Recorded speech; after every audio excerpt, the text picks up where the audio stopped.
Parfait. Fait que bienvenue à notre introduction au cours d'analyse et de modélisation. Donc, ce qu'on veut définir aujourd'hui, ça va être c'est quoi de l'analyse, puis c'est quoi de la modélisation. Fait que pour être capable de faire ça, il va falloir faire un petit tour dans qu'est-ce que c'est la profession du génie logiciel, puis aussi, c'est quoi les différentes méthodes, c'est quoi les différents processus pour être capable de construire des logiciels. Fait que on peut, on est dans un programme de conception de bases de données, mais les bases de données n'existent pas dans un vide intersidéral. Le principe, c'est habituellement que les bases de données vont venir s'agencer, vont venir s'arrimer, vont venir aider différents logiciels qui vont venir utiliser ces bases de données-là pour leur fournir de l'information, pour faire de la gestion logistique, pour faire la gestion d'utilisateurs et ainsi de suite. Donc, le principe, c'est que euh, les bases de données existent seulement à cause des logiciels. Fait que là, il va falloir se poser la question, c'est comment est-ce qu'on arrive à décider qu'on a besoin d'un logiciel ou comment est-ce qu'on arrive à décider comment est-ce qu'on a besoin d'une base de données. Donc, il va falloir être capable de d'avoir des problématiques. Hein? Puis, à ces problématiques-là, on va dire, ben, pour résoudre cette problématique-là, je vais avoir besoin d'une base de données. OK, mais quand tu arrives devant un client, là, le client te dit, OK, ben, moi, j'ai une idée de génie, là, je veux faire Facebook pour les animaux domestiques. C'est comme, OK, je vois que tu as une problématique, tu veux créer un Facebook pour les animaux domestiques, mais tu ne veux pas commencer tout de suite à sortir OK, ta base de données, à sortir le programmeur, le code, puis commander à coder des affaires. Parce que à ce point-là, tu as juste la problématique. Tu es loin d'être prête de commencer à résoudre cette problématique-là. Donc, il y a toute une des mécanismes, des actions à prendre pour être capable de bien définir le problème, premièrement, parce que juste à me dire, OK, tu vas faire un Facebook pour les animaux domestiques, mais il y a plein de questions là, qui sortent dans ma tête. Là. Comme c'est supposé, qui c'est qui est supposé l'utiliser? C'est quoi les fonctions qui sont supposées être là? C'est juste des photos? Est-ce que c'est des fichiers audio de chiens qui jappent dans la rue? Donc, c'est quoi les éléments fondamentaux que cette plateforme-là va avoir? C'est quoi les cas d'utilisation qui vont venir? Donc, est-ce que c'est le maître d'un animal qui va créer le compte, puis que lui va pouvoir faire telle action? C'est quoi ces actions-là? Ça va ressembler à quoi quand lui va vouloir le faire? Puis, quelqu'un qui veut juste suivre des animaux, est-ce qu'il a le droit de créer un compte? Est-ce qu'il y a un principe d'amitié? Est-ce qu'il y a des messages? Donc, il y a plein de questions hein, sur la minutie de la résolution de la problématique. OK? Donc, quand on parle de cette gestion de la problématique, c'est la partie d'analyse. Okay? Donc, quand on parle d'analyse des besoins, le principe, c'est toujours d'être capable de prendre qu'est-ce qu'un client, qu'est-ce qu'une idée, qu'est-ce qu'une problématique apporte, puis être capable de la déconstruire, être capable de la euh, mettre en étapes que nous, on va pouvoir faire en tant que concepteur de base de données ou en tant que euh, génie logiciel d'un point de vue informatique. Donc, cette gestion-là du problème, c'est ce qu'on appelle un cycle de vie du logiciel. OK? Donc, ce qu'on appelle le Development Life Cycle en anglais. Donc, si on s'en va ici, j'aime bien les petits articles de Wikipédia parce qu'ils ont des belles images. On va pouvoir facilement comprendre qu'est-ce qui se passe. Et, et...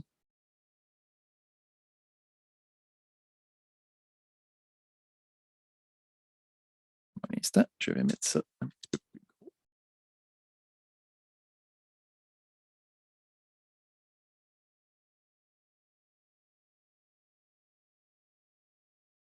Soleil. Fait que si on regarde dans euh, ici, là, j'étais sur la page euh, de développement logiciel. Là. Puis si on regarde, on a ici un peu le cycle de vie ok, d'un logiciel dans ses étapes habituelles. Ok? Donc, on va avoir euh, la planification, l'analyse, le design, l'implémentation, la maintenance, puis souvent, de manière moderne, cette implémentation-là est cyclique ok, et itérative.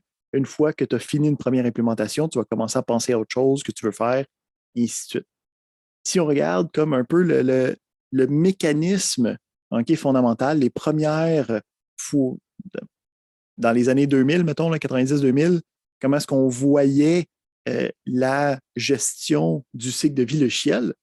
Ben, c'était ce qu'on appelle une méthode cascade. OK? Donc, le principe, c'est qu'on commençait, OK, on a une idée, on a une phase de planification, donc on pense à qu'est-ce qu'on veut faire, on a, OK, l'analyse des requis, l'analyse des besoins, qu'est-ce que vraiment on veut aller chercher, à qui ça va servir, euh, qu'est-ce qu'on va pouvoir faire. On a ensuite le design. Donc, le design, ça va être un peu sur quoi nous, on va travailler. C'est là qu'on va faire la création de modèles pour mieux représenter nos idées puis nos requis d'une manière comme intermédiaire avant d'écrire notre code, avant de faire l'implémentation réelle. Après ça, on avait le développement, l'intégration puis l'implémentation. Donc, c'est là que les programmeurs y travaillent, c'est là qu'on conçoit les bases de données. Puis après ça, on avait l'opération puis le déploiement du logiciel jusqu'à euh, son éventuel décès ou que ça s'enlève du marché ou c'est qu'on n'a plus besoin de travailler avec. Donc, on avait ces étapes-là qui étaient en fait calquées des processus de d'autres secteurs de l'ingénierie, particulièrement le secteur de la construction. Okay? Donc, l'ingénierie civile, c'est un des domaines qui nous prédatait. Hein? Donc, ça faisait pas mal plus longtemps qu'on construisait des ponts, qu'on construisait des logiciels. Fait qu'on s'était dit, bon, ben, on va regarder qu'est-ce que les ingénieurs civils faisaient, puis on va essayer d'adapter ça à l'ingénierie logicielle pour être capable de prendre des bons procédés, pour être capable de bien gérer ça, puis avoir des logiciels qui étaient fiables sans avoir à refaire une partie de choses ou sans avoir à avoir oublié des éléments. Hein, parce que la prémisse de la construction, c'est il faut que tu planifies d'avance. Hein, tu ne peux pas commencer à couler ton béton la première semaine, puis là, te demander comment est-ce que je vais faire pour faire un building à 3 étages rendu à la 8e semaine de la construction. Tu sais? Fait que c'est tout d'avance, puis après ça, tu fais l'implémentation, puis après ça, c'est fini, puis tu es correct. Tu sais? La problématique, c'est qu'on s'est rendu compte que ce cycle de vie-là, il n'était pas exactement super bien adapté au cycle de vie puis au domaine de l'informatique, du domaine logiciel. Donc, on s'est rendu compte que des requis, okay, d'être capable de bien définir qu'est-ce qu'on a besoin de faire, c'est extrêmement difficile dans le monde de l'informatique, contrairement au génie civil. Okay? Donc, une fois que tu as le plan, là, puis que tu dis, ben, il y a telle porte à tel endroit, c'est de telle hauteur, il y a telle place qui a des prises, il y a telle place qui a des fenêtres, tu peux facilement voir où c'est que ça va être.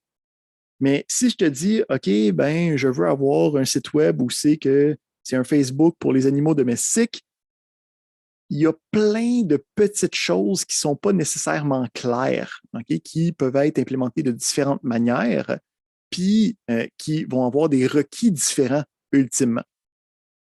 Donc, on s'est rendu compte que cette méthode-là en cascade était problématique pour bien, euh, pour travailler efficacement. Okay? Donc, on passait plein de temps sur les premières étapes. Puis, rendu soit à l'implémentation ou au déploiement, on se rendait compte que qu'est-ce qu'on avait fait ici pendant des semaines, des mois, pardon, c'était pas, peut-être qu'il y a des parties qui n'étaient pas aussi bien requises qu'on pensait, peut-être qu'on avait oublié certains requis qu'il fallait comme recommencer à travailler dessus. Donc, il y avait une très grande perte d'efficacité. Fait que, on a essayé de itérer sur ce modèle-là en cascade. Puis, si on regarde, on a passé à un modèle qui était, qu'on appelle en V. Donc, si on regarde ici, on retourne voir. Si on regarde ici dans la page francophone, hein, j'ai le modèle en cascade que je parlais tantôt. On avait une liste d'exigences, on avait la conception, on avait l'implémentation, on a la vérification, puis après ça, on faisait juste maintenir le logiciel. Bien, là, la problématique, c'est qu'on se rendait compte que souvent, rendu là, il y avait eu des erreurs ici, des erreurs ici, des erreurs ici, des erreurs ici. Fait que là, il y avait un paquet de choses qui ne fonctionnaient pas. Il y avait des choses qui fonctionnaient, mais qui n'étaient pas ce qu'on voulait. Puis, il y avait des choses qui existent qu'on n'avait même pas besoin. Fait que, on avait beaucoup de problématiques, beaucoup de pertes d'efficacité sur le temps de travail des ingénieurs, sur le temps de travail des concepteurs de bases de données, sur le temps de travail des programmeurs. Fait qu'on s'est dit, OK, ben, ce qu'on peut faire, c'est d'avoir une espèce de modèle en V à la place, où ici, c'est un espèce d'élément dans le temps. Là. Fait que pour essayer, ce qu'on va essayer de faire, c'est on va essayer d'éliminer chacune des erreurs au niveau le plus proche, à partir de quand c'est fini. Fait que, on avait le même principe de analyse de besoins, les spécifications, la conception architecturale. On avait après ça une conception détaillée ou une modélisation. Puis là, on commençait à coder notre programme. Mais on faisait différents types de tests. Donc, il y a des tests unitaires qui permettaient de vérifier la conception détaillée. Après ça, on a eu des tests d'intégration qui permettaient de regarder l'architecture. Puis après ça, des tests de validation qui permettaient de vérifier les spécifications. Fait que ça nous a permis d'arrêter d'avoir plein de petits problèmes des différentes étapes, mais il nous restait une problématique majeure qui était quand on avait fait une erreur au niveau de l'analyse des besoins, on s'en rend juste compte une fois que l'élément était sorti, était déployé, était sur le marché. Fait que ça faisait en sorte qu'on se rendait compte qu'on avait passé un paquet de temps sur des affaires qu'on n'avait pas besoin, puis on n'avait pas passé de temps sur des affaires qu'on avait besoin. Puis il n'y a pas de manière de régler ça avec cette architecture-là, parce que si ce n'était pas décelé durant la première étape, ce n'était pas mis dans les spécifications, donc ce n'était pas mis dans la conception, donc ce n'était pas mis dans la conception détaillée, donc ce n'était pas codé. Fait qu'il y avait quand même une méga partie de temps qui n'était pas faire le produit.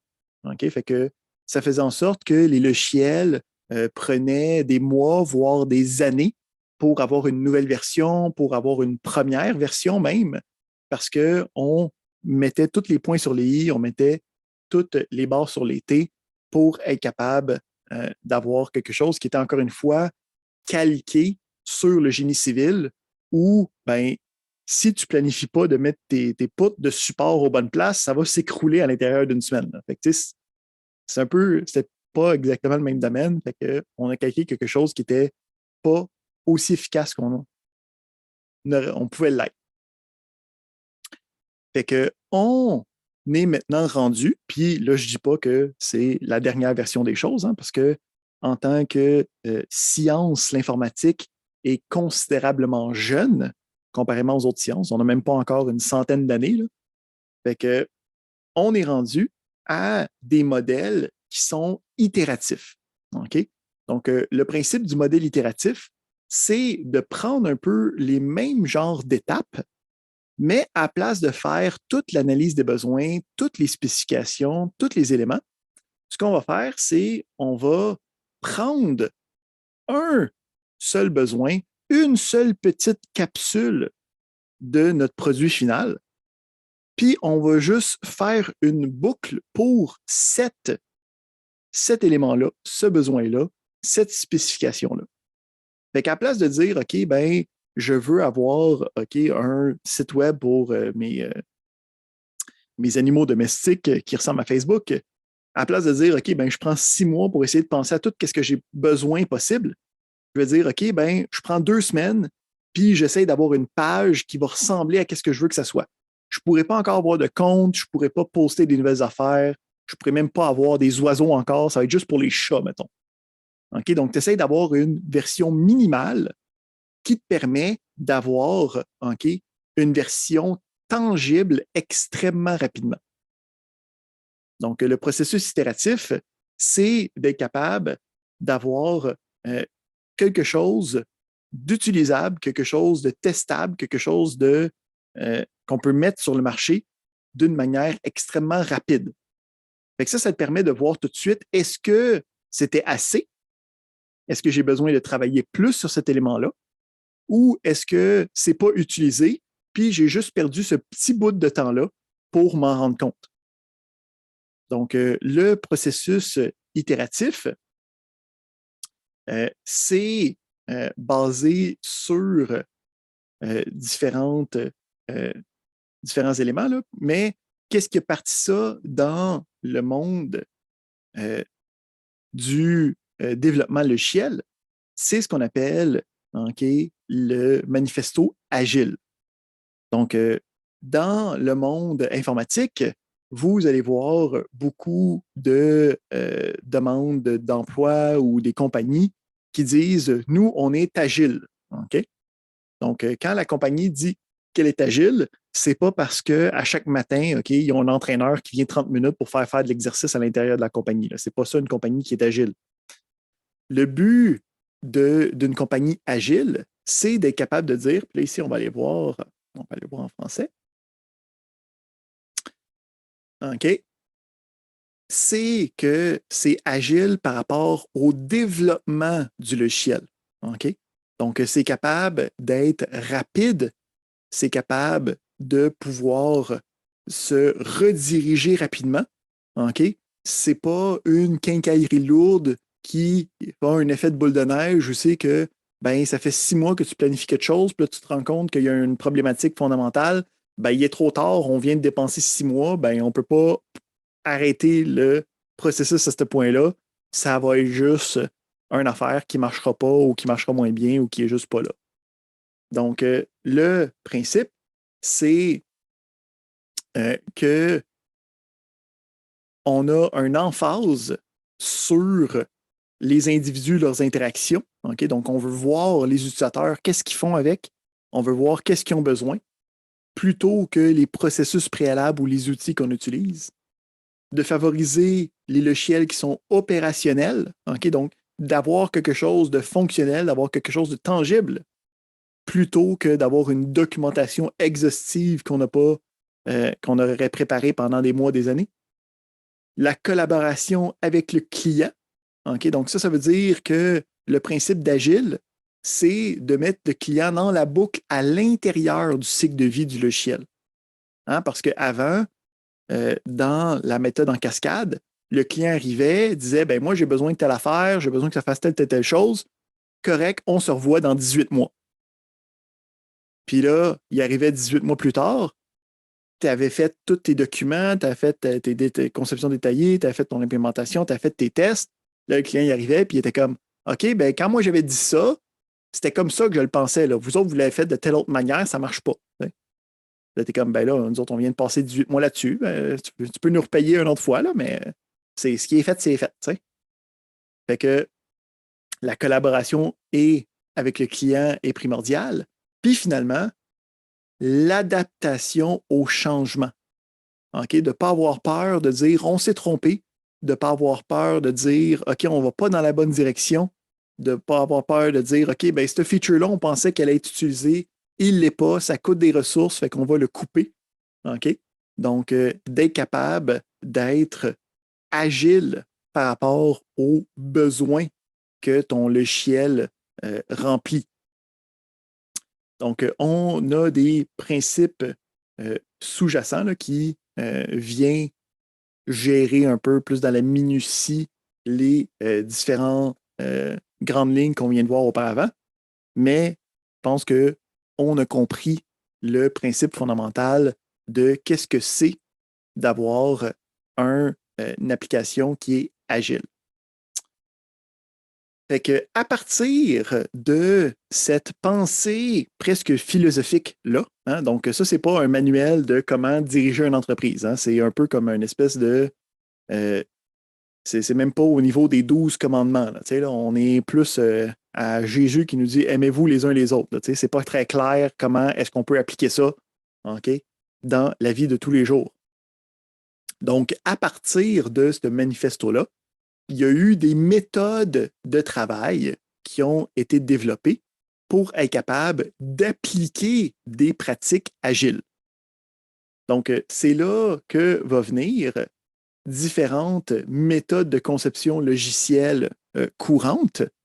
Donc, celles qu'on peut avoir entendues le plus souvent, là, ou que si vous avez commencé à regarder quand vous allez regarder des offres d'emploi de différentes compagnies dans le monde de l'informatique, OK, ça veut dire que la compagnie est agile, puis qu'on utilise des processus, puis là, c'est comme le plus connu, c'est des processus Scrum. OK? Donc, Scrum, c'est une manière d'être agile. Okay? C'est une manière de diviser le travail, c'est une manière de voir les différents besoins d'un point de vue agile. Fait que si on s'en va voir, mettons, comment est-ce que le Scrum, ça fonctionne, on va aller voir dans ses grandes lignes. Donc, le principe, c'est pour être capable d'avoir quelque chose de tangible rapidement, pour être capable d'avoir quelque chose qui est itératif, pour avoir quelque chose qui est prêt à avoir du changement. Le principe, c'est que ça vient travailler à l'intérieur de ce qu'on appelle des sprints. Donc, qu'est-ce qui est intéressant là, dans la méthode Scrum, c'est que c'est un peu comme une secte, OK? Ils ont leur propre dialogue, ils ont leurs propres mots-clés là, pour dire plein de choses, là, comme de dire on a un meeting tous les matins, là, eux autres, c'était beaucoup trop simple de dire ça. Là. Fait qu'eux autres, ils disent qu'ils ont des stand-up ou ils ont des mêlées, OK? Pour comme être hip, là, puis faire en sorte que c'est cool. Fait qu'ils ont plein de vocabulaire comme spécifique à leur méthode, mais c'est juste des pratiques de développement, des pratiques de gestion de projet, OK? Sans rien de plus. La méthode est bonne, ça, on ne se donne pas, là, mais ils utilisent beaucoup de mots-clés pour avoir de la cool. Fait qu'ils ont le principe de sprint, OK, qui est en gros un cycle de l'itération. OK? Donc, de dire, OK, on va travailler 3 à 4 semaines sur un feature, sur ce qu'appelle OK, le backlog, qui va être en gros un besoin, un élément clé, une affaire qu'ils veulent faire fonctionner. Donc, pendant le sprint, ils travaillent là-dessus, ou dépendamment de l'équipe, des fois, tu as 2, 3 affaires qui sont travaillées en même temps. Puis, à chaque jour, OK, il y a des manières de dire, ben, OK, je suis en train d'avancer sur telle chose, j'ai besoin d'aide sur telle affaire. Donc, il y a le principe de, on ne veut jamais rester bloqué, on veut augmenter l'efficacité à son maximum. Donc, une fois qu'on a fini ça, le principe, c'est qu'à la fin des 3, 4 semaines, on est supposé avoir une nouvelle version, OK? Une nouvelle version utilisable de notre produit, de notre application, de notre projet. Fait que ça fait en sorte que après les 3, 4 semaines, on est capable de donner ça au client, d'avoir du feedback du client pour savoir est-ce que ça répond bien à ses besoins, à qu'est-ce que lui demandait. Puis à partir de là, on a une gestion de ce qu'on appelle encore une fois le backlog, qui est en fait tous les besoins, toutes les choses sur lesquelles on peut travailler, sur lesquelles, OK, on va dire, ben, en fin de compte, il y a peut-être ça qui avait peut-être à rajouter. Puis là, on est comme, OK, ben, voici la liste de tout ce qu'on peut faire. Au prochain sprint, on travaille sur telle affaire, puis on continue à présenter ces éléments-là au fur et à mesure. Donc, ça ici, on a la méthode agile. Donc, j'ai une question qui dit qu'est-ce qui différencie le Scrum de Agile? Donc, le principe, c'est que Agile, c'est le type d'environnement. C'est très haut niveau. C'est juste de dire que il n'y a pas de Il n'y a pas de livre, il n'y a pas d'éléments spécifiques à dire je suis agile. OK? Tandis que le Scrum, c'est en fait une méthodologie de travail qui est agile. OK? Donc, le principe, c'est agile, c'est un peu des mots en l'air. C'est juste de dire que on ne va pas travailler avec. On veut travailler avec les clients, on veut être rapide sur l'exécution, on veut être capable d'être itératif, mais une compagnie agile qui fait juste dire je suis agile, ça ne veut rien dire en tant que tel. Il n'y a pas d'implication derrière. Tandis qu'une compagnie qui dit que nous, on utilise les méthodes Scrum, c'est d'être capable de dire, ben nous, on a le principe de backlog, puis là, ici, c'est beaucoup plus encadré sur comment est-ce que tu vas travailler, ça va être quoi l'environnement de travail, ça va être quoi les choses qu'on s'attend de toi, ça va être quoi les genres d'échéanciers qui sont demandés. OK? Donc, le Scrum, c'est un peu le livre pour l'exécution, c'est comme les règles d'exécution de la méthode agile de vouloir faire du développement agile. Scrum, ce n'est pas le seul. OK? Il y en existe d'autres. Un qui existait un petit peu avant le Scrum, c'est le Extreme Programming. Oups, j'ai cliqué sur le mauvais. J'ai dit Extreme Programming. Est-ce que j'ai mis les deux liens inversés? Oui. Ça m'a pas mis à la base. Extreme Programming. Fait que le principe du Extreme Programming, c'est un peu le précurseur de notre méthode Scrum. Elle se veut aussi être agile, OK, pour être capable de prendre des spécifications, OK, mais d'une seule partie, d'avoir une petite planification, d'avoir une itération, puis d'être capable de faire, OK, la gestion de la rétroaction. Donc, le Extreme Programming, c'était le premier qui venait rajouter de la rétroaction à l'intérieur pour devenir un processus qui était itératif. Là, par exemple, pour être capable de bien comprendre comme la suite logique des choses, donc on a le Scrum qui est complètement itératif, on a le Extreme Programming qui a une partie itérative, mais on peut voir quand même qu'il y a les scénarios, OK, il y a une planification, il y a des tests, puis il y a une approbation client.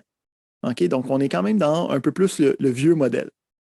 Puis si on revient sur le vieux modèle complètement, on a ce qu'on appelle le processus unifié. Donc, dans la méthode Waterfall qu'on a vue, là, encore une fois, ça c'était un peu comme les grandes étapes, mais ce n'était pas comme un manuel de qu'est-ce qui se passe à chaque moment.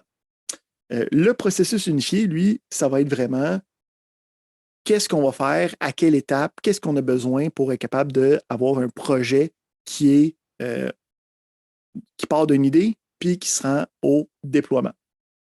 Fait que le principe du processus unifié va se tenir en fait main dans la main avec la modélisation qu'on va faire dans le cours. Puis le principe, c'est qu'il y a 4 étapes fondamentales. La création du besoin, où c'est que là, on aurait l'analyse des besoins, OK, c'est là qu'on parle avec les clients. On aurait l'élaboration du projet, où c'est que là, tu modélises, tu prépares différents scénarios pour être capable de bien le construire. Tu aurais la construction qui va être, OK, ben là, je ferai le code, je fais l'application. Puis après ça, tu aurais la transition qui est le test, OK, la vérification avec les clients jusqu'à la version publiable. Donc, ça ici, c'est comme l'ancienne méthode, là, quand on parlait de pré-agile, OK, c'était le processus unifié qui était le the one to do, comme on dit. Fait qu'on avait les différentes phases, donc une phase de création pour voir c'était quoi le projet, une phase d'élaboration qui clarifie les exigences, une phase de construction qui fait la mise en œuvre, puis une phase de transition qui permet de livrer, diffuser, déployer le projet. Donc, quand on voulait travailler pendant des mois, des années sur la même affaire, c'était la méthode qui était préconisée. Il y a encore des places qui travaillent comme ça, puis il y a des places qui n'ont pas le choix de travailler comme ça. Donc, si tu travailles, tu sais, dans des petites entreprises, c'est pas habituellement qu'est-ce qui va être pris, mais plus l'entreprise est grande, plus les contrats sont grands. Donc, si tu te retrouves à travailler, mettons, au niveau gouvernemental ou au niveau militaire, OK, ça reste le processus qui est en place parce que de spécifier les exigences, c'est la chose qui permet de faire euh, les demandes, les évaluations pour les différents projets. Donc, c'est comme la seule manière de faire encore. On n'a pas évolué partout pareil. C'est bon, c'est bon, c'est bon. Super. Fait que dans ce cours-ci, on ne va pas toucher à la partie de construction pantoute. OK? Donc, nous, on va travailler sur les deux premières parties, OK, qui va être la création puis l'élaboration d'un projet, d'un besoin par rapport à l'analyse d'un client. Donc, on a besoin de écouter un client, d'avoir une problématique qui nous est présentée, puis avec cette problématique-là, je vais vouloir être capable de dire, OK, ben, j'ai écouté le client, puis là, je veux donner quelque chose à mes programmeurs, à OK, mes concepteurs de base de données pour qu'ils soient capables de faire leur travail. Je ne veux pas directement les faire travailler avec les clients, là, parce que le client a d'autres choses à faire. Puis le client, il n'est pas tout le temps clair non plus. Ce n'est pas nécessairement. Le client, ce n'est pas un expert en programmation, ce n'est pas un expert en base de données. Ce n'est pas à lui de savoir qu'est-ce que nous, on a besoin de faire. Mais on veut avoir un plan pour ne pas avoir à être un petit peu partout, à être en train de coder n'importe quoi.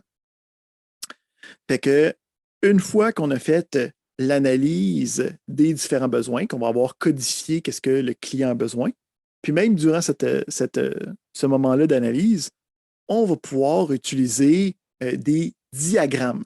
OK? Donc, une manière de représenter de manière formelle des idées qui sont reliées à des besoins du client. Puis là, une fois qu'on va avoir ces idées formelles-là, on va être capable de faire ce qu'on appelle la modélisation. Donc, la modélisation, ça le dit un peu dans son nom, là, c'est de créer un modèle. OK?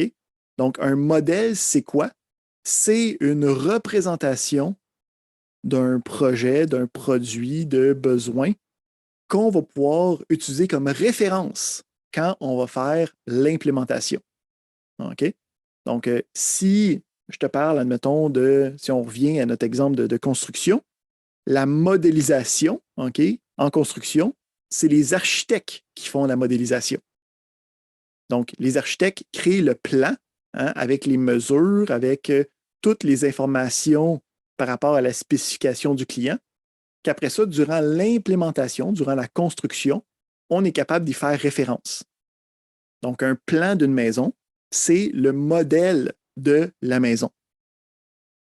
Donc, c'est ça qu'on va essayer de faire dans ce cours-ci. On va essayer de créer des modèles sur lesquels on va pouvoir se baser pour faire des implémentations. Puis, ça va être important parce que quand on travaille dans une équipe ou même quand on travaille juste en tant que contracteur personnel avec un client, c'est important de s'entendre sur qu'est-ce qu'on veut faire. Là. C'est quoi les éléments spécifiques qu'on veut avoir? C'est quoi les éléments spécifiques qu'on veut implémenter? C'est quoi les choses qu'on veut être capable de faire avec le produit, avec la base de données, avec le logiciel? Donc, ça va être une manière de pouvoir s'entendre sur les différents éléments. Donc, pour être capable de faire ça, OK, de faire des diagrammes, de faire des modèles, on va utiliser une norme, on va utiliser un standard qui a été développé pour être capable de faire ça. Donc, nous, on va utiliser. Je n'ai pas mis la bonne chose.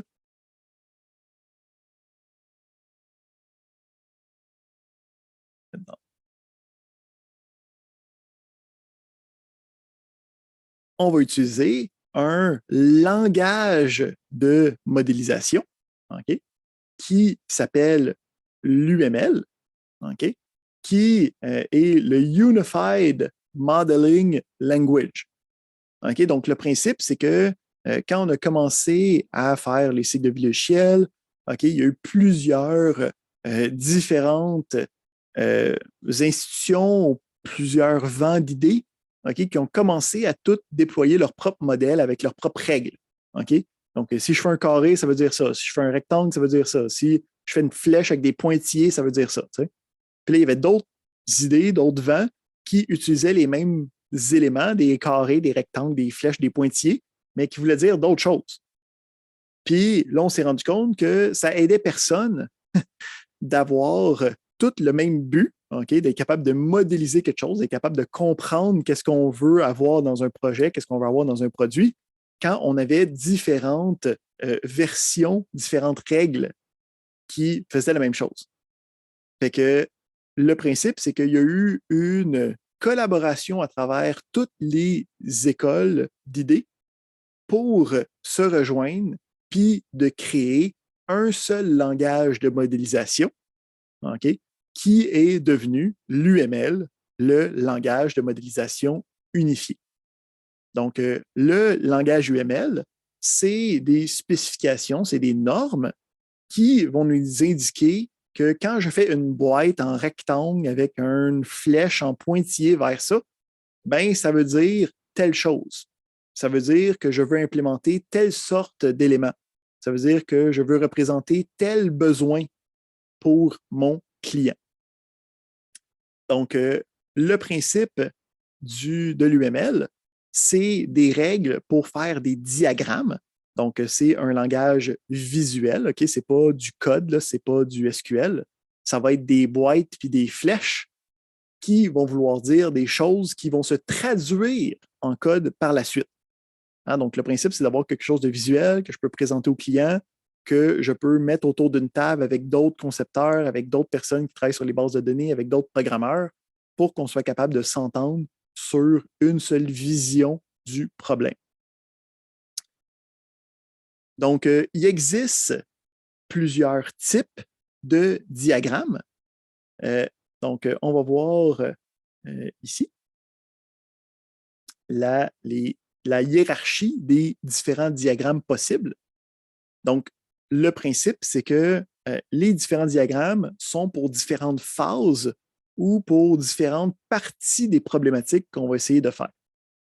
Donc, le principe, c'est que les diagrammes, ils ont été créés dans le temps de la création du waterfall, de faire la chose en étapes, puis que ça prenait des semaines et des mois. Fait que la prémisse du langage UML n'est plus la même qu'à sa conception parce que les méthodes de développement logiciel ne sont plus exactement les mêmes. Donc, j'avais dit que ça prenait des mois, des années pour être capable de faire un logiciel. C'est parce que pour chaque partie du problème, il fallait faire un paquet de différents diagrammes pour être capable de présenter les informations.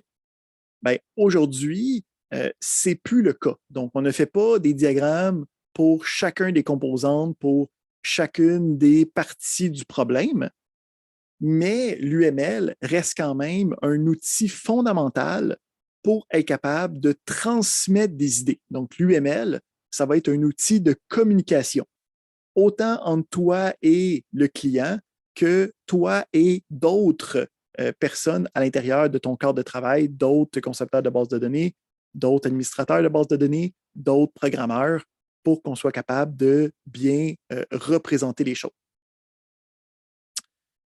Donc, ici, on dit, est-ce que l'UML, c'est comme une simplification pour comprendre un système? Bien, ce n'est pas une simplification, mais c'est une représentation à l'intérieur d'un modèle. Donc, à place d'avoir à écrire le code tout de suite, on fait des boîtes, on fait des flèches pour qu'on puisse voir s'il y a des failles, on puisse voir s'il y a des lacunes à l'intérieur. Tu sais, c'est une étape intermédiaire à l'implémentation. Mais oui, tu peux le voir comme une version simplifiée de l'implémentation. Donc, on demande, est-ce qu'il existe d'autres systèmes de modélisation? Il existe d'autres systèmes de modélisation. Il n'y en a pas tant de nouveaux, ou en tout cas, il n'y en a pas tant d'alternatifs parce que le principe, c'est qu'il y en avait plusieurs, puis ils ont tous mergé ensemble pour devenir l'UML.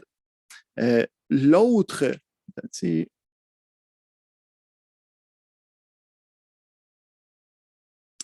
l'autre qui est utilisé,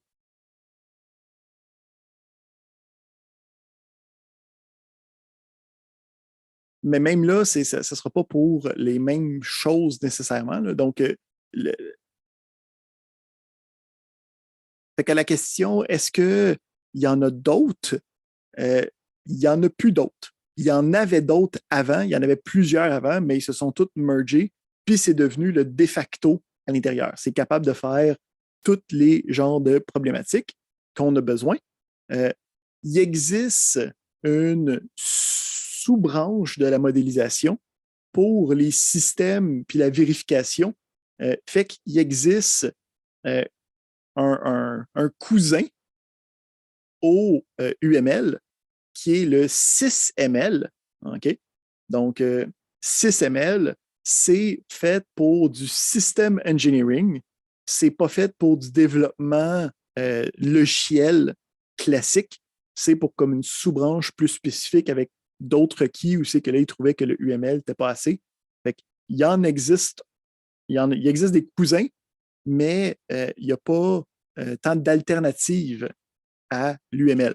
OK? C'est vraiment le de facto qui est utilisé. Pour la gestion du logiciel. Donc, après ça, il y a certaines niches qui demandent d'avoir d'autres diagrammes possibles. Dans notre cas spécifique, en tant que futur concepteur logiciel, il en existe un qui va venir nous toucher, qui est celui-là.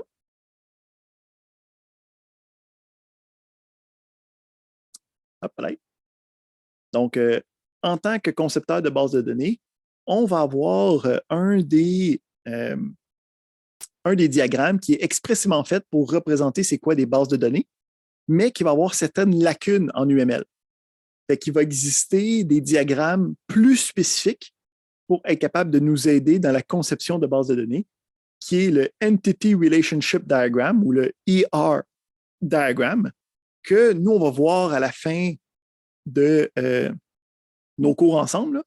Mais le principe, c'est que celui-là est fait spécialement pour les bases de données. Ce n'est pas fait pour la gestion de problématiques de génie logiciel de manière générale, comme les autres diagrammes du ML le sont. Fait que ça, c'était une bonne question. Excellent. Donc, le principe, c'est on a une série de diagrammes qui existent. À l'intérieur du cours, on ne les verra pas tous, hein, parce que, comme j'ai dit, la majorité, en fait, ne sont pratiquement plus utilisés pantoute. On va aller en voir 5 qui sont ceux qui ont encore raison d'être aujourd'hui. OK? Donc, on va aller regarder ça ici. Premièrement, ici, le diagramme de la liste des diagrammes est fait avec un diagramme UML. OK? Fait que vous voyez en ce moment, c'est quoi un diagramme UML pour comprendre c'est quoi les diagrammes UML. OK? C'est très méta. Fait que ici, en fait, des diagrammes, on a deux grandes familles, les diagrammes structurels puis les diagrammes de comportement. Donc, les diagrammes structurels vont représenter la structure de mon programme, de mon projet, de ma problématique. Donc, dans celui-là, on va aller voir seulement le diagramme de classe qui va nous être très utile parce que c'est celui-là qui va se rapprocher le plus d'une conception de base de données. Donc, on va travailler avec celui-là pour être capable de bien représenter ce que vous allez faire dans des bases de données par la suite. Ensuite, on va avoir les diagrammes de comportement. Donc, ceux qui vont indiquer qu'est-ce qu'on va faire ou comment est-ce qu'on va faire quelque chose à l'intérieur de notre programme, de notre projet, de notre problématique. Fait qu'on va avoir les diagrammes de cas d'utilisation. Donc, c'est le premier, en fait, qu'on va voir. Ça va nous permettre de bien définir qu'est-ce que notre problématique est supposée résoudre. Qui est supposé être capable d'agir à l'intérieur de cette problématique-là, puis c'est quoi les actions qu'ils peuvent prendre. Donc, en gros, d'établir qui, quoi. On va avoir ensuite les diagrammes d'activité, de séquence et d'état qui vont pouvoir modéliser des parties du problème que je veux implémenter.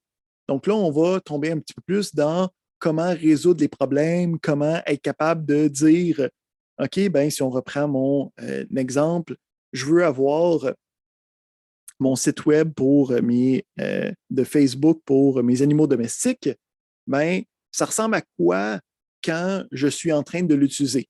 Ben, j'ai besoin de me login. Quand je login, j'ai le droit de faire un post. Quand je fais un post, j'ai le droit de rajouter une image. Puis là, quand je mets l'image, je retourne à mon feed, okay, à mon fil d'actualité pour voir qu'est-ce qui se passe. Donc, ce genre de quelle étape j'ai le droit de faire à quel moment, c'est des choses qu'on va aller voir à l'intérieur de ces trois diagrammes-là de différentes manières. Donc, on va aller voir à quoi ça ressemble dans quelques instants, mais je vais juste faire un petit énuméré des différents diagrammes que nous, on va voir ensemble. Fait que si on les regarde individuellement, dans l'ordre que nous, on va les utiliser. Donc, évidemment, je n'irai pas dans les détails de chacun. Là. Le principe, c'est qu'on a 14 semaines pour voir chacun de ces éléments-là. Là. Donc, c'est juste un aperçu rapide pour se donner une idée globale. Fait que si pour les différents diagrammes, vous avez des questions de oui, mais ça fait quoi? Mais oui, mais ça, c'est comment? Je vais vous demander de les retenir pour l'instant parce que c'est ça le cours. Là. Donc, on va avoir un premier qui va être les diagrammes de cas d'utilisation. Donc, les cas d'utilisation, c'est quelque chose que tu vas partager avec les clients pour être capable de dire, ben, est-ce que c'est à ça que tu penses quand tu veux comme régir qui fait quoi, comment dans la problématique? Là. On est très loin de l'implémentation, on est très loin des algorithmes, on est très loin de penser à comment est-ce que derrière le code a besoin de faire quelque chose. Là. On est dans c'est quoi les actions, c'est quoi les acteurs, c'est quoi les systèmes qui interagissent. Fait que le principe, c'est on va avoir des acteurs, okay, des personnes qui peuvent interagir avec le système. Puis ces personnes-là vont pouvoir faire des actions. Okay? Puis des fois, ces actions-là vont avoir des liens avec d'autres sous-actions ou d'autres systèmes ou des interactions de j'ai le droit de faire telle chose à partir de tel élément. Donc, le principe, c'est vraiment la première étape dans le design, dans l'analyse, pour être capable de bien cibler qu'est-ce qu'on est capable de faire, qui est capable de le faire, puis qu'est-ce qui est relié ensemble. Fait que ça, c'est le premier qu'on va voir la semaine prochaine, les cas d'utilisation. Si vous voulez prendre l'avance, mais encore une fois, ce n'est pas du tout requis. Là. J'ai déjà mis la diapositive qui explique c'est quoi les différents éléments à l'intérieur. Dans le principe du cours, comment est-ce que nous, on va voir les choses? On va passer les premières semaines pour aller voir la théorie pure derrière. Donc, on va aller voir c'est quoi les règles. Pourquoi est-ce qu'il y a un petit bonhomme? Pourquoi est-ce qu'ici, il y a une ligne, puis ici, il y a une flèche en pointillé? Pourquoi est-ce que c'est marqué extend? Pourquoi est-ce qu'ici, il y a des accolades? Pourquoi est-ce que c'est important? Donc, dans les premières semaines, on va voir comment, c'est quoi les règles, okay? C'est quoi la spécification du langage. Puis une fois on va s'être approprié ça, on va l'utiliser pour analyser des besoins. Donc, une fois qu'on va voir les règles, je vais vous donner une mise en situation, Puis, à partir de cette mise en situation-là, vous allez créer les diagrammes de cas d'utilisation qu'on va avoir besoin par rapport à la problématique. Deuxième qu'on va voir, c'est le diagramme de classe, puis par la bande, le diagramme d'objet. Donc, celui-là, ça va être le plus important parce que c'est celui qui va vous suivre durant toute votre vie de concepteur de base de données. Donc, quand on va vouloir représenter des bases de données, ça va être à travers souvent des diagrammes de classe qui vont représenter les différents éléments qu'on va vouloir représenter à l'intérieur de notre problème, à l'intérieur de notre projet, à l'intérieur de notre système. Donc, on a ici ce diagramme-là -là, qu'on vient tout juste de voir. C'est un diagramme de classe. Ça l'indique c'est quoi les autres différents diagrammes? Ben, c'est un diagramme de classe.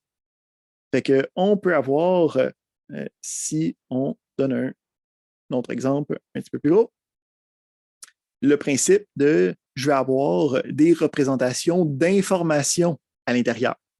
Donc, le diagramme de classe permet de représenter comme c'est quoi les informations qui vont transiger dans mon système. Ben, en tant que concepteur de base de données, le principe d'une base de données, hein, la moitié des mots de base de données, c'est données. Des données, c'est de l'information.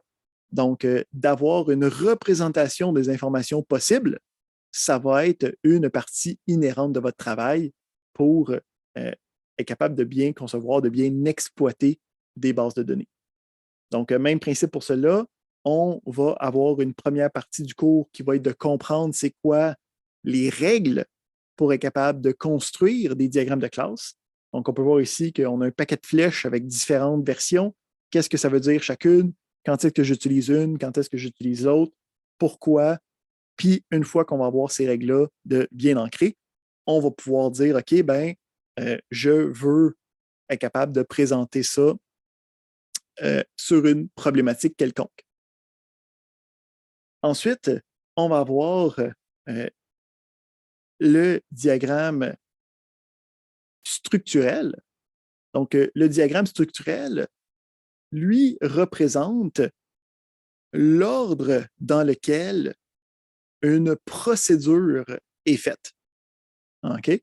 Donc, le principe ici, c'est ça va être important parce que quand tu vas jaser avec des programmeurs pour savoir comment est-ce qu'ils interagissent avec ta base de données, habituellement, il va y avoir un diagramme de séquence qui va dire, ben moi, je m'en vais chercher telle affaire dans tel ordre, je m'attends que ça soit pas long, je m'attends à ce que ça soit plus long, ou ça, je n'ai pas besoin que ça soit vite. Puis, à partir de ces informations-là, toi, tu as des choses que tu peux actionner, des choses que tu vas vouloir tweaker, configurer okay, de ton bord pour être capable de supporter le logiciel, pour être capable de supporter le programmeur. Fait que le principe ici, c'est là, on tombe dans plus une partie qui va avoir rapport avec votre cours de programmation. Là.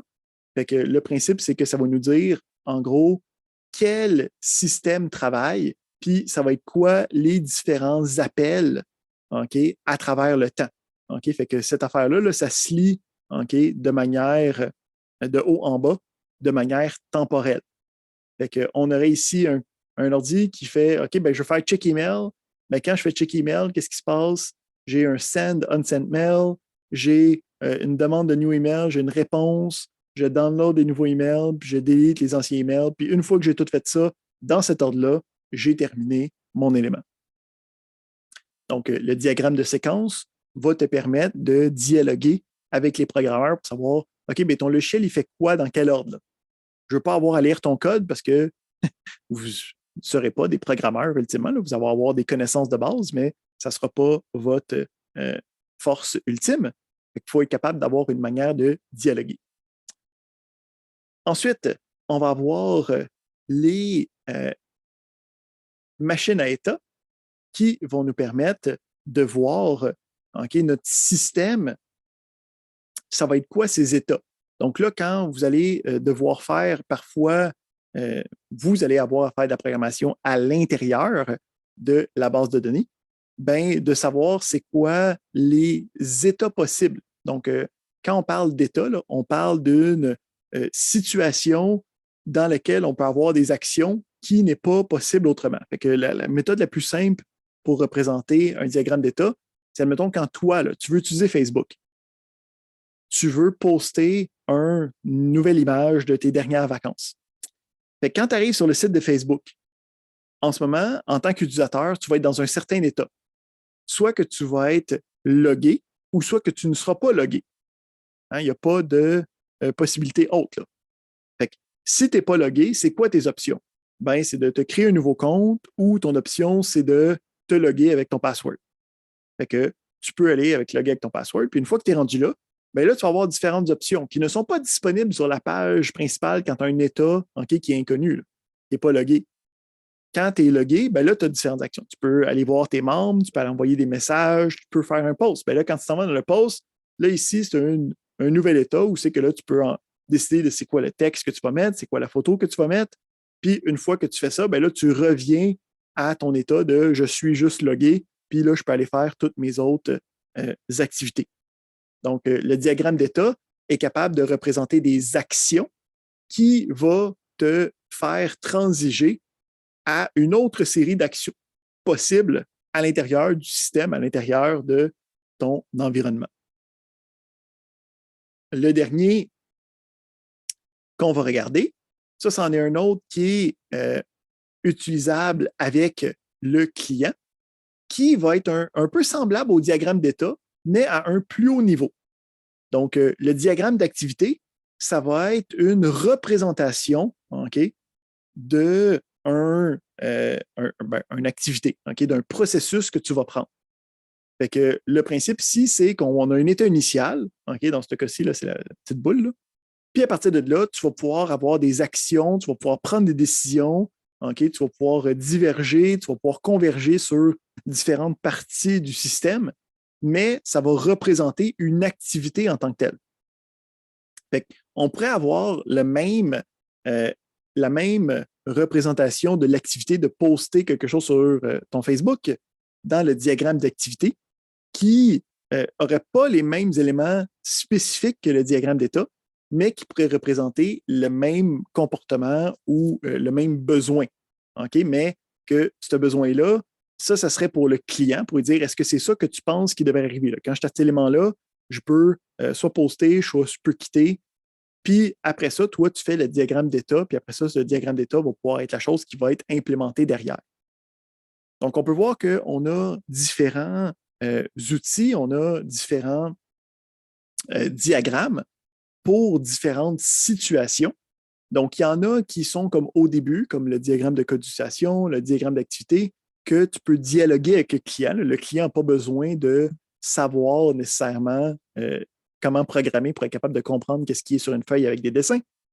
Puis après ça, on a des modèles plus spécifiques comme le diagramme de séquence, comme le diagramme d'objet, de diagramme de classe, pardon, qui va avoir des répercussions immédiates sur l'implémentation. Donc, différents diagrammes pour différentes situations. Nous, c'est les 5 qu'on va utiliser à l'intérieur du cours. Fait que pour chacun, le principe, c'est qu'on va voir la partie théorique, puis après ça, on va aller regarder la partie de configuration derrière. Super. Fait que ça, c'était ma petite introduction au cours. On m'a dit à la dernière minute que la première semaine, était 5 heures. Moi, j'avais prévu pour 4. Fait que pour les 2 prochaines heures, on a des logiciels à installer. Donc, je vais vous envoyer la liste des différents logiciels que je veux qu'on installe, puis je vais vous montrer qu'est-ce que chacun des logiciels va être capable de faire. Je veux la liste qui est ici.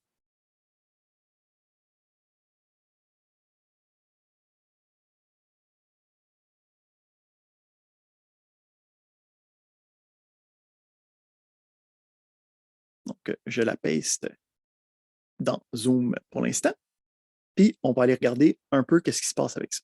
Donc, le premier logiciel que je veux que vous installiez, c'est pas seulement pour ce cours-ci, c'est un peu pour tous les cours que vous allez avoir dans le domaine de l'informatique. Donc, dans le domaine de l'informatique, il y a beaucoup de fichiers, hein, des fichiers texte, que ce soit des fichiers texte pour présenter de l'information, que ce soit du code source quand vous allez faire de la programmation, que ce soit des opérations sur les bases de données qui vont se faire en SQL, okay, que ce soit des définitions de différents diagrammes. Donc, il y a une panoplie de différentes opérations que vous allez faire sur différents types de fichiers. Fait que d'utiliser bloc-notes pour tous ces fichiers-là, okay, ne va pas vous servir à long ou moyen terme. Vous devez avoir un logiciel qui est plus étoffé pour de l'édition de texte. Donc, je vais vous demander d'aller chercher Visual Studio Code. Donc, on va avoir à installer ça.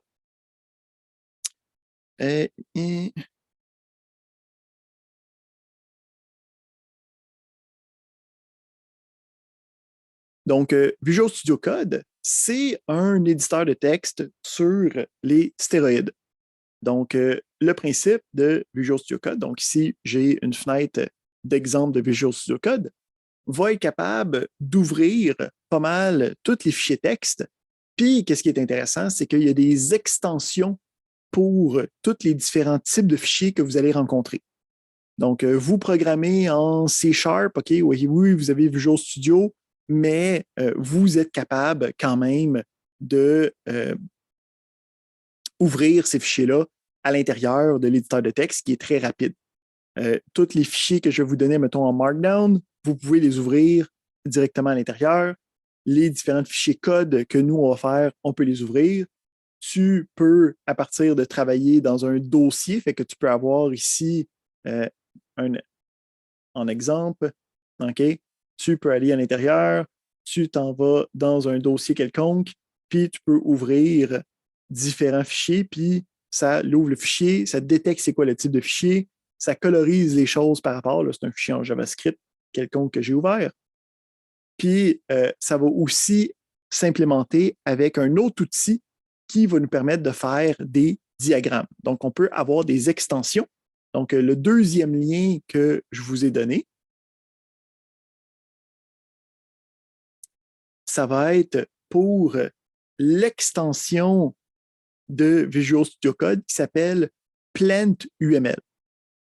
Donc, pour être capable de faire des diagrammes, okay, donc ça ne sera pas juste de les comprendre, il va falloir aussi en faire des diagrammes.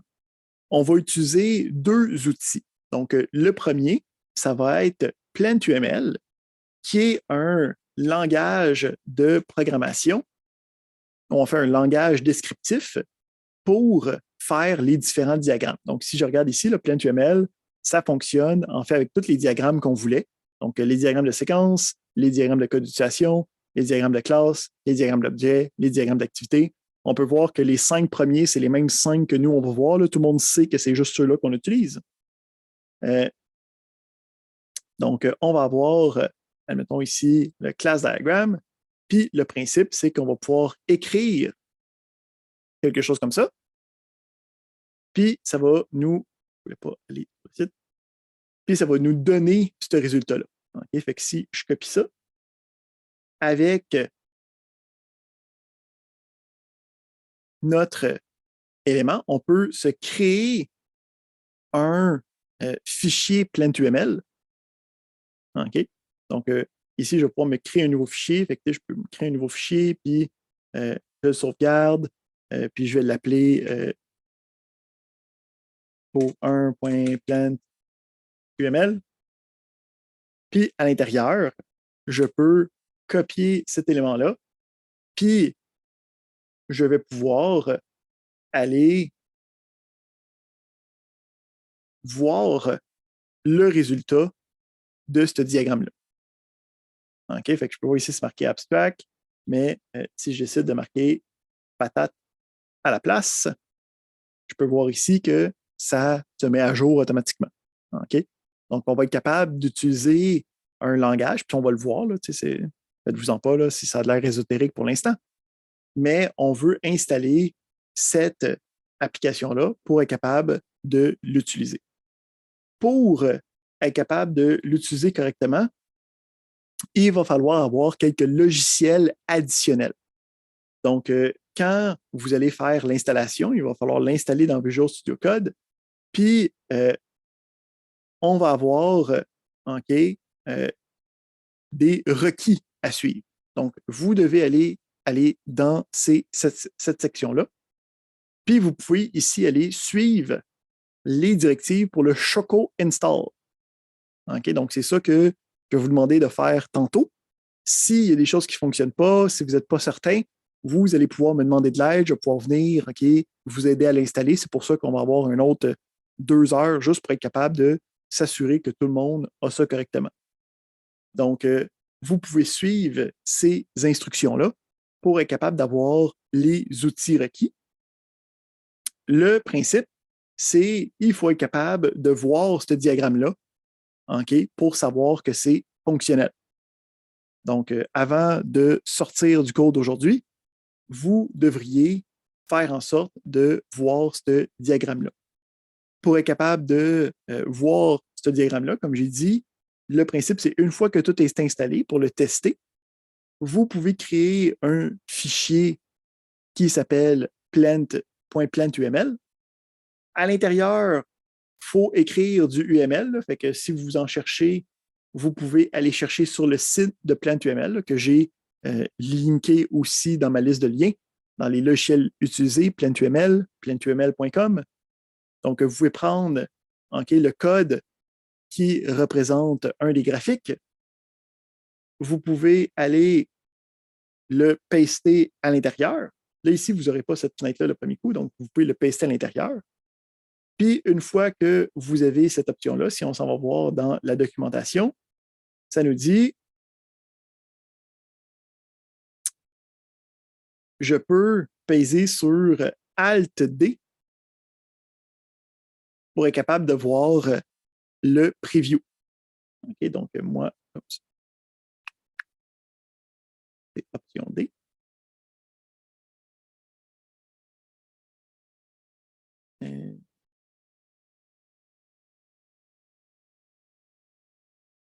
Alt-D.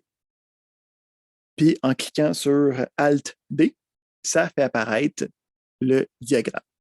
Fait que le principe, c'est qu'il faut être capable de faire ça aujourd'hui pour être capable d'avoir bien installé les choses.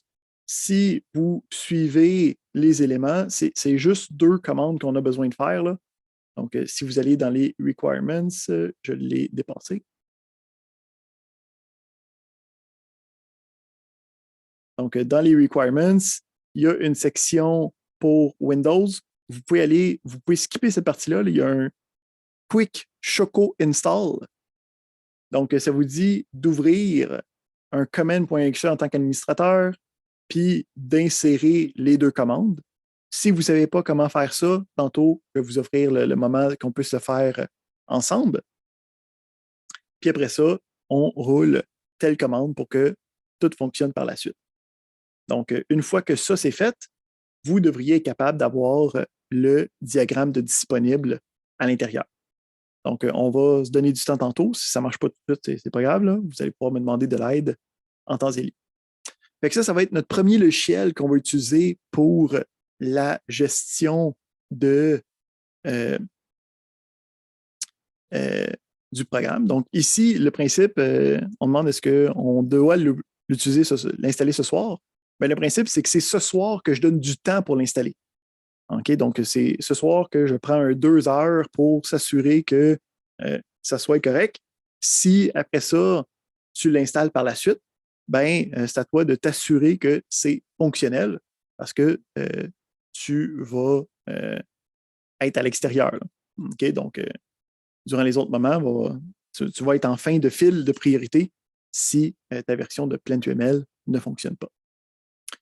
Si ça ne fonctionne pas après, tu peux quand même envoyer des messages Mio par Teams si on peut le faire à l'extérieur du cours, ce n'est pas un problème. C'est juste qu'on prend le moment là pour le. Deuxième logiciel qu'on va utiliser, aussi pour faire la même chose, mais d'une manière plus visuelle, OK, mais moins portative, ça va être d'utiliser un logiciel qui s'appelle Visual Paradigm. Donc, Visual Paradigm, il y a une version communauté qui est gratuite. Donc, vous avez juste à la télécharger puis l'installer sur votre ordinateur. Celle-là, une fois que vous arrivez à l'environnement principal, vous êtes en business, vous l'avez installé et fonctionnel sans problématique. Donc, on peut voir ici qu'il est fait pour faire des diagrammes UML. OK? Puis, en fait, ça va aussi être utilisé dans la création puis le design de bases de données. Donc, c'est un outil qui est très utile pour les concepteurs de bases de données. Vous allez sûrement l'utiliser dans d'autres cours par la suite. Puis, on peut voir tantôt là, SysML, hein, qui est le cousin du UML, qui est aussi disponible dans celui-là, mais qui n'est pas center stage comme l'UML, puis les Entity Relationship Diagrams, là, justement, qui est les diagrammes que je vous parlais tantôt, qui étaient les diagrammes autres que ceux du UML que vous allez avoir à utiliser en tant que concepteur et administrateur de bases de données. Super! Fait que ça ici, ça ferait le tour de la partie magistrale de la semaine. Comme j'ai dit, le restant du cours va être utilisé pour vous aider à gérer les différents problèmes d'installation. Comment je fonctionne pour les parties de travail? C'est j'utilise les salles de dérivation, les breakout rooms de Zoom.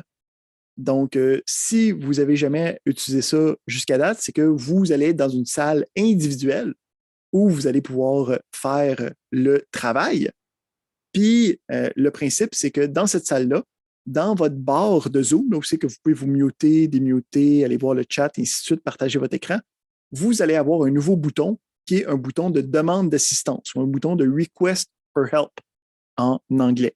Donc, quand vous allez cliquer sur ce bouton-là, moi, je vais avoir une notification que quelqu'un a besoin d'aide. S'il y a plusieurs personnes qui ont besoin d'aide en même temps, moi, ça me donne une liste de tout le monde dans l'ordre qui ont demandé de l'aide.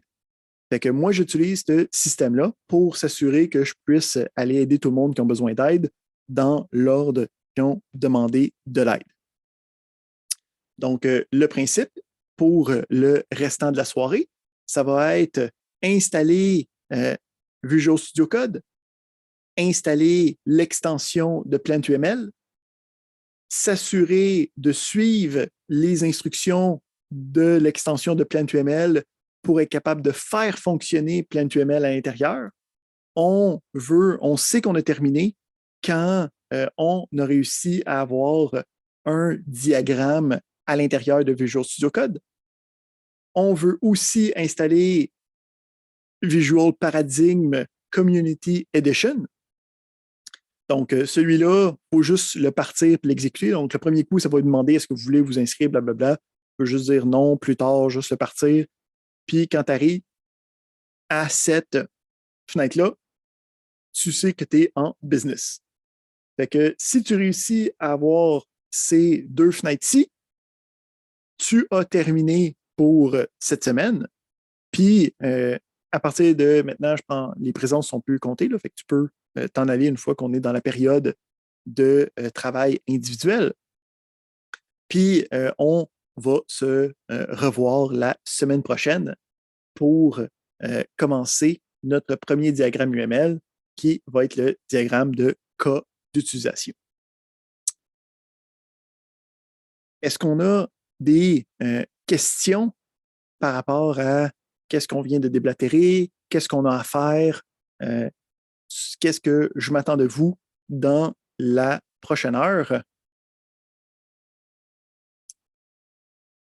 Où est-ce qu'on est en business? On va commencer. Oui, donc ici, je vais vous mettre dans des salles de dérivation. C'est juste que je fais un dernier round de questions à la fin, là, juste pour être certain qu'il n'y ait pas de choses, surtout qu'on est encore dans l'enregistrement, donc on veut capter le plus de choses possible. Fait que, avec ça, je vais mettre fin à notre enregistrement.